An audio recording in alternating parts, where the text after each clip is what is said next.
Come and listen to my story about a man named Jed. A poor mountaineer barely kept his family fed. And then one day he was shooting at some food, and up to the ground come a bubbling crude.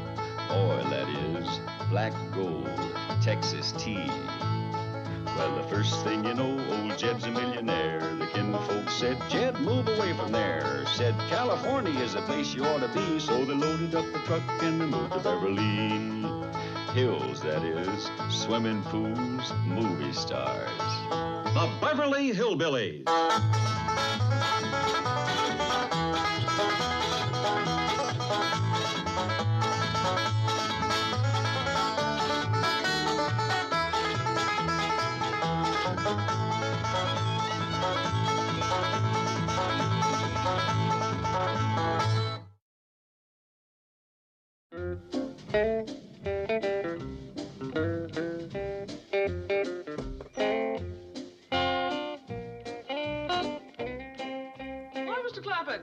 Howdy, Miss Jane. You're just in time to say goodbye to Granny and Ellie Mae.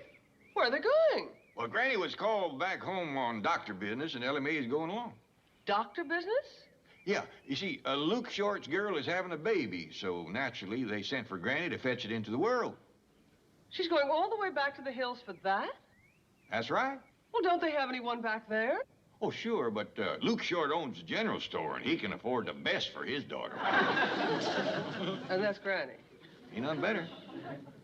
Funny she ain't had no calls out here. Well, Beverly Hills is full of obstetricians. Set in their ways, huh? Yes. Dad, here's the... Oh, hello, Miss Jane. Granny? Here's the boiled eggs and the fried chicken to eat on the train. I hope you enjoy your trip. I'm a doctor, Miss Jane. To me, this is just a long house call. It's a good thing you're here, Miss Jane. Don't look like Jethro's going to get back in time to take us to the train. Well, Granny, it's 2 hours till train time. Yeah, we ought to be at the depot right now. Tell Ellie to get a move on. I don't like to cut things as close. Well, I'm sure you'll make it. But why are you going by train? Oh, Luke Short sent me a ticket. And $5 expense money. You're joking. Oh, no. When it comes to Luke's daughters, he don't care what he spent. Well, what about Ellie's tickets? Oh, Jed's paying for that. Ellie ain't never rode a train before. It'll be a big thrill for her. Besides, she just might meet up with a good-looking drummer or a candy butcher. Come on in. Howdy, Miss Jane. Ellie? Granny, how come I have to wear this scarf? To keep the cinders and the soot out of your hair. You can tell she ain't never rode no train. How long since you've ridden one? 1902. Rode the C&R Thunderbolt from Sibley to Bugtussle. Covered that 18 miles in 1 hour flat. Broke the record. Jethro back yet? No, but you got prisoner, If we miss that train, he's gonna get spanked instead of the baby. Ellie, fetch my doctor's bag. It's in the kitchen. Yes, Granny. I'll see that they don't miss the train, but where is Jethro? Well, he said he was going into town to get something for him and me. The boy is really looking forward to the two of us batching it. Well, if I can be of any assistance. Well, thank you kindly, but I was hoping to use the time to get better acquainted with Jethro. You know, hunting, fishing, camping out, man-to-man stuff. I understand. Jed! Jethro's back. Cut me a hickory switch. Hold on, Granny. The boy's back in plenty of time. It ain't that. Wait till you see what he brung with him. Well, here it is, kitty cats. Is that a bachelor pad or is that a bachelor pad, huh? Clay. Meow. See? What in tarnation? Why, those girls are from the Beverly Hills Kitty Cat Club. You women wait inside. I'll tend to this. Here, Uncle Jed. Come meet your kitty cats. Is this the uncle with all the catnip? No, ma'am. Just money. Say, my kitty cats? Well, these two is yours. This here big one is mine. Jethro. Well, I couldn't find another one this size. Won't you settle for the two regulars? Girls, excuse us.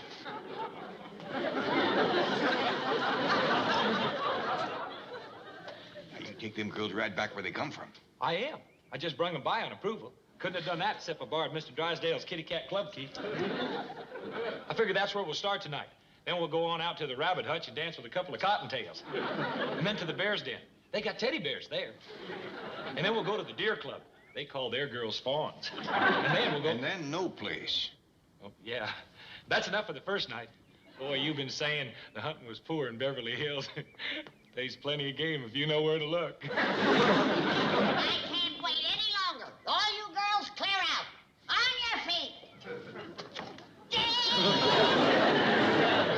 Jed, Ellie and me's gonna miss our train. Now, calm down, Granny. Miss Jane, I wonder if you drive these kitty cats back to their club? Of course. The red convertible. Stop.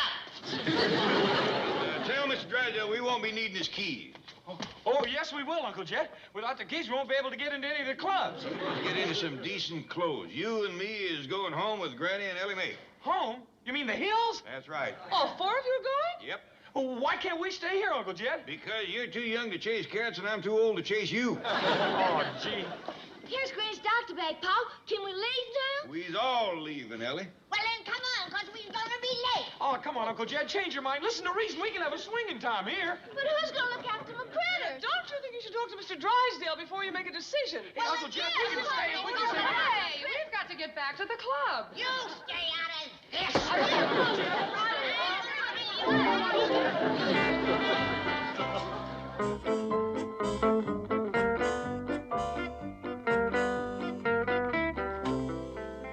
Here you are, Chief.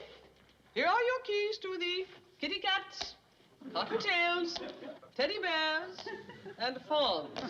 And I think you should know they have unlocked a Pandora's box of trouble. Oh, now, relax.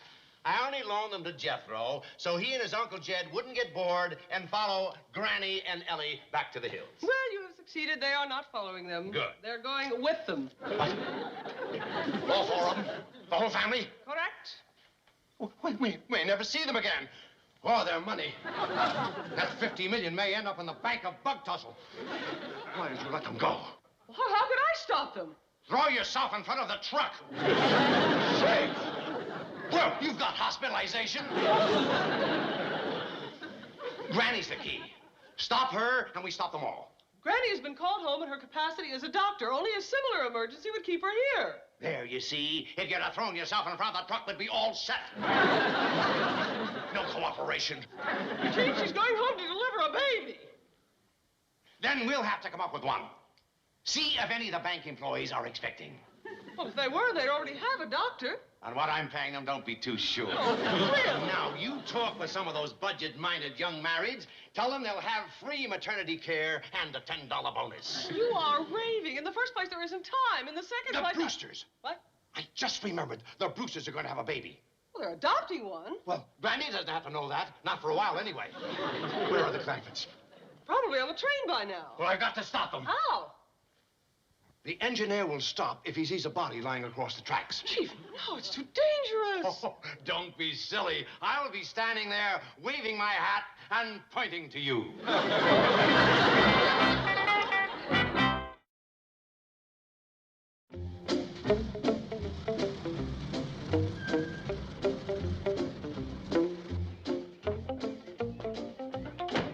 Oh, I'm so glad we caught you.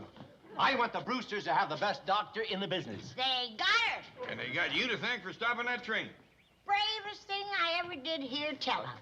Engineer said somebody laid right down on the tracks. I reckon that's Mr. Drysdale. Please, let's not talk about it. That sure must have been something to say. Just watching it scared Miss Jane. Well, she's still sitting in the car, white as a sheet and shaking like a leaf. You know women. Well, we's almighty happy to hear that the Brewsters is expecting a young'un. And you and Miss Jane can take me right over to see him. Oh, she doesn't know yet that I was able to get you. I'll tell them the good news. Well, you tell Mr. Brewster not to worry. I ain't lost a father yet. That's a joke us doctors always use at a time like this. Very funny, too. But you get unpacked, and I'll contact the Brewsters. Chief, Mr. and Mrs. Brewster are here. Hello, Melbourne. John, Edith, congratulations. I heard about the baby. Oh, thank you. Come on over and sit down, little mother. Oh, Mr. Drysdale, we're adopting the baby. Yes, I know. Sit down. Oh, I've got some marvelous news for you. You too, John. Sit down. All right, Melbourne. Well, what is it? I have solved your biggest problem for you. Really? What's that? Yes, I've gotten you a baby nurse. Oh, gee. I would like this door and your mouth kept closed. Melbourne, that's very nice of you, but we're not going to have a baby nurse. What? Now, Edith wants to take care of the baby herself. Oh, yes, I'm really looking forward to it. But this is my gift to you, my surprise gift. Oh, Granny will be awfully disappointed. Granny? That's the surprise part. You don't mean Granny Clampett. The little hillbilly woman? What makes you think she's a hillbilly? I was the one who found the Clampetts, remember? They were living in a shack so far back in the woods that Granny had to make her own soap out of lye and possum fat. John, since then they have spent 4 years living in a mansion in Beverly Hills. That's enough possum fat, Ellie. But you might dump in a little more lye. That's enough. Soap has to be mild for baby skin. Granny, how soon you going to the Brewsters? Don't know, boy. Whenever I get my call, I've delivered babies all hours of the day and night. That's part of being a doctor. Well, how long you figure to stay? Don't know that neither. This being Miss Brewster's first young'un might take a spell. Aw, worried about me being gone, are you? Yes, ma'am. If you come back too soon, you'll spoil everything. I'm gonna turn this place into one of them key clubs with them pretty girls running around in costumes. All right, Jethro. Yes, ma'am. I'm gonna call it the Possum Pen. My possums is gonna make them kitty cats look like a bunch of hound dogs. Can I be one of your possums? Well, maybe. I'll see. That's what you're planning to do. I ain't leaving this house. Granny, you're too old to be a possum. I'll possum you. Don't get riled, Granny. We'll see how you look in one of them costumes. Why?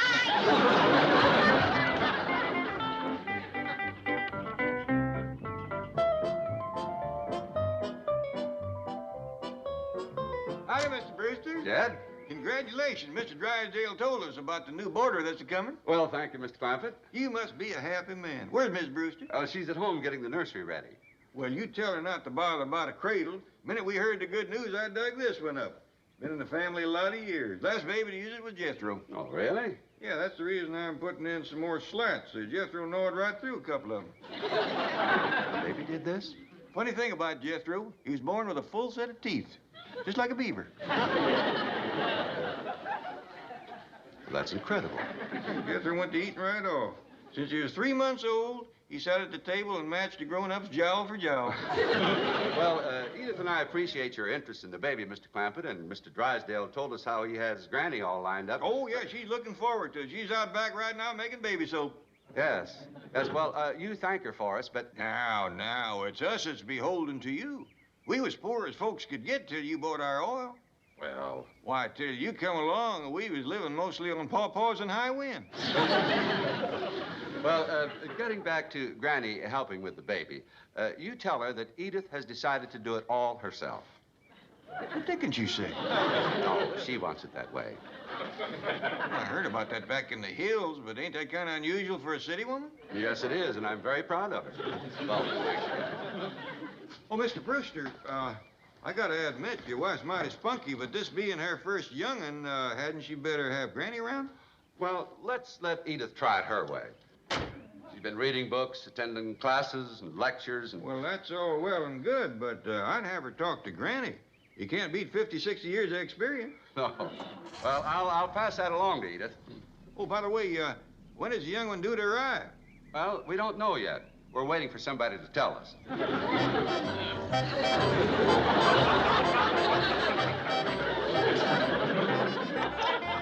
you seen that? Is that Mr. Brewster driving away? Yep. How soon are they going to need my help? They need it right now, but they don't want it. Don't want it? Do you mean that Mr. Mr. Drysdale pulled us off that train for nothing. Now, hold on, Granny. It wasn't his fault. Mrs. Brewster got it into her head that she's going to have this baby all by herself. That little pampered city woman. Yeah, she's been reading books and such, and she figures she can handle it. When's it due? They're waiting for somebody to tell them. I better get over there and see her right away. Where's Jethro? He went flying out of here on the truck a little while ago. That's suet brain. I'm gonna smoke his haunches till he can sit in the tub and heat his own bathwater. Mark my words, Jed. He's chasing after them kitty cats again. I don't think he can without a key. Dear sir, this is to advise you that on... Excuse me, Mr. Drysdale. Here's your key back. Well, why don't you keep it, Jethro? Oh, I don't need it. I'm opening up my own club, the Possum Pen. What? Jethro. I'm going around collecting the most beautiful girls in town.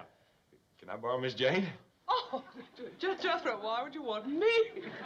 To drive your car. My truck's full.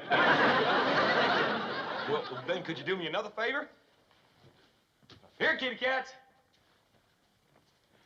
Reckon you can change these kitty costumes into possums? No, thank you. Jethro, are you serious about this? I sure am. And I told the girls I'd double their pay. Yeah. You can't do that. Who says he can't? She does. Chief, sure you're not afraid of a girl? Of course not.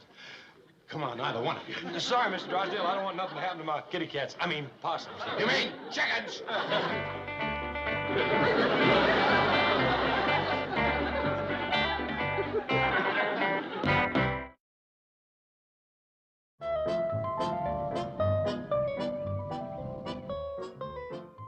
John, can't we just drive around till we pick up the baby? I've never been so nervous in my life. Now, darling, be calm. Millions of people have adopted babies. Oh, it's not that. It's stopping here at the Clampetts that's got me terrified. Sweetheart, we've been here before. That's why I'm terrified. Every time we've come through those gates, it's ended up a nightmare. Well, this time they're not going to impound us overnight. We've got a perfect excuse for leaving. We're picking up our baby at 3 o'clock. John, I've got an idea. Let's go straight to the adoption agency. Then you can pace the floor till 3. In fact, I'll pace with you. Try to understand, my company leases its biggest oil field from the Clampetts. Besides, they're wonderful, kind, well-meaning people. Well, all right. Now, they do understand that I'm not going to have a baby nurse. Yes, I've explained everything to Mr. Clampett. Just let Granny think she's giving you some advice. It'll make her happy, huh? Go on. Hey, that looks dandy. Pink and blue, huh? Well, we don't know whether it's gonna be a girl or a boy. This way we can just untie the collar. It ain't. Well, speaking of the proud parents-to-be, come in, come Thank in. you, Mr. Clampett. I'm happy to see you. Well, thank you, Granny. Congratulations. Allie Mae. We got your cradle all ready for you. Cradle. Yes, dear, this fine old cradle has been in the Clampett family for years.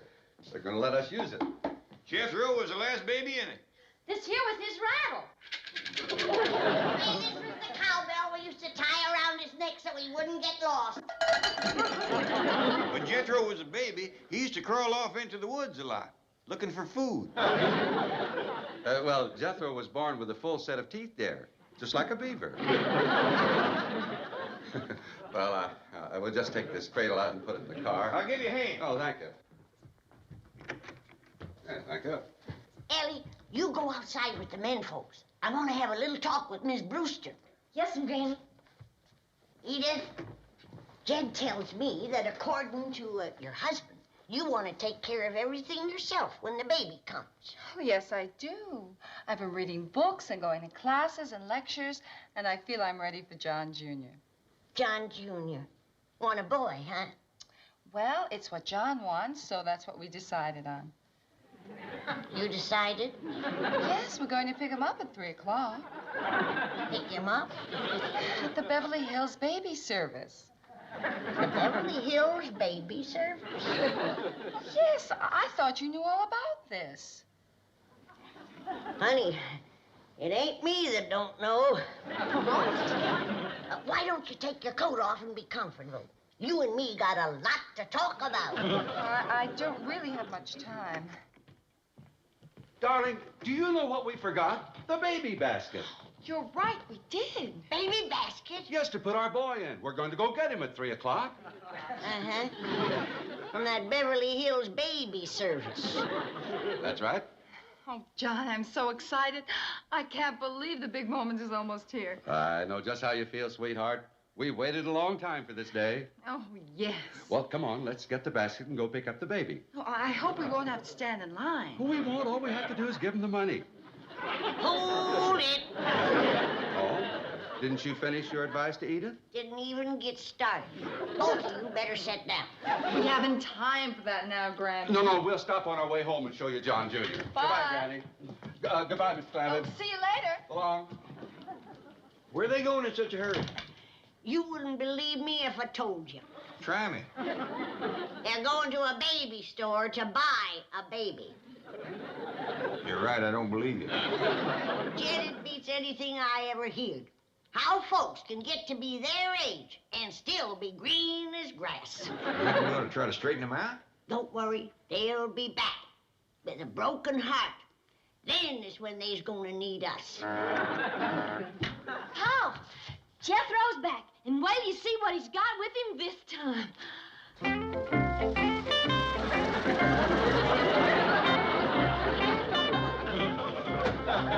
What in tarnation? Uncle Jed, I couldn't find no possum outfits, but we can still have a key club. We'll call it the Haunted House, and these girls will be spooks. Granny, you were supposed to be over at the Brewsters. We can't have a swinging key club with you around. Jed, you'll have to take care of this. I gotta figure out some way to help them poor Brewsters. Come on, Ellie. I got a notion stirring. What do you think, Uncle Jed? You ain't saying nothing. That ain't easy. The whole thing was Miss Jane's idea. She rounded up the girls and everything. Woo! She's my head spook. I contrived this notion to keep an eye on the dear boy. Miss Jane, can I see what the girls look like now without their sheets on? Of course. All right, girls, take them off.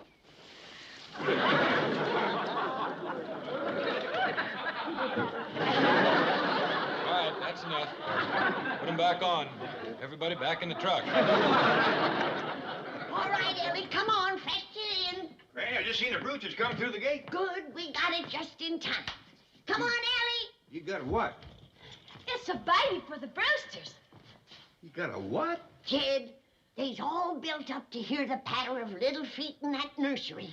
Well, Grim says they got to have something to love and fuss over. At least until I can explain a few things to them. And you got him a baby? Well, not exactly, but it's as close as we could come. I'm cute.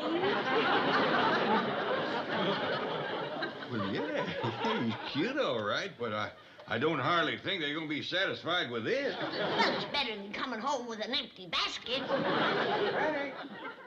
Yeah, we's in the kitchen, Mr. Brewster. Cheer up, folks. We got you something to put in your basket. Here it is. Don't let him near the baby. Baby. What dog is it did get a baby? Look at that. That's John Jr. Oh, isn't he beautiful? Handsome, dear. Handsome, not beautiful. And you got him at the Beverly Hills baby service? That's right. And we've got our order in for 3 more. Well, we wanted you to have the first look. Come on, dear. I'll see you to the door. Oh, thank you. I'll be back later for that advice, Granny. Forget it, honey. Just let me borrow some of them books you've been reading. What books, Granny? I don't know. But as soon as I read them, you and me's gonna have a long talk. Well, we don't have a long talk. I know. But it appears things have moved ahead considerable since my day.